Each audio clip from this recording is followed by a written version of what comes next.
এক রাতে গভীর নিস্তব্ধতার মাঝে আমি হঠাৎ এক অদ্ভুত স্বপ্ন দেখলাম।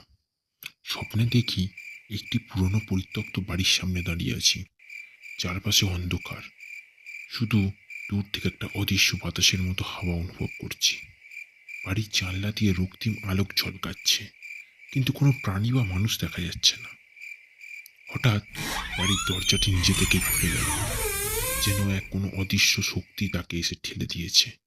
আমি ভিতরে প্রবেশ করলাম এবং একটি ভীষণ ঠান্ডা অনুভব করলাম। আমি কাঁপতে কাঁপতে বাড়ির অভ্যন্তরে এগোচ্ছিলাম, আর হঠাৎ শুনতে পেলাম হাজার হাজার শব্দ, যেন সেই শব্দগুলো আমাকে ঘুরে ফিরে বেড়াচ্ছে।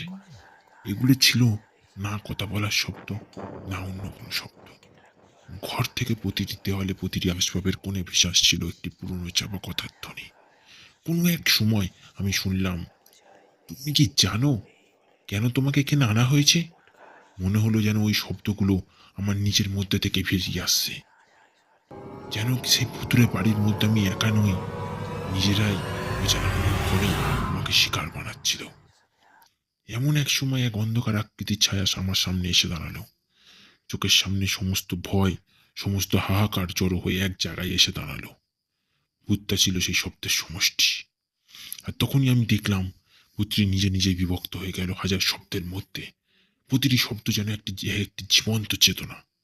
সবগুলো শব্দ আমাকে ভয় দেখাচ্ছিল, কিন্তু আমি কোনো শব্দ করতে পারলাম না। যেন আমি তাদের ভিতরে একগাঁট হয়ে গেছি। সেই মুহূর্তে অনুভব করলাম এ শুধু ভয়ের স্বপ্ন নয়, বরং জীবনের গহীন বেদনার প্রতিফলন।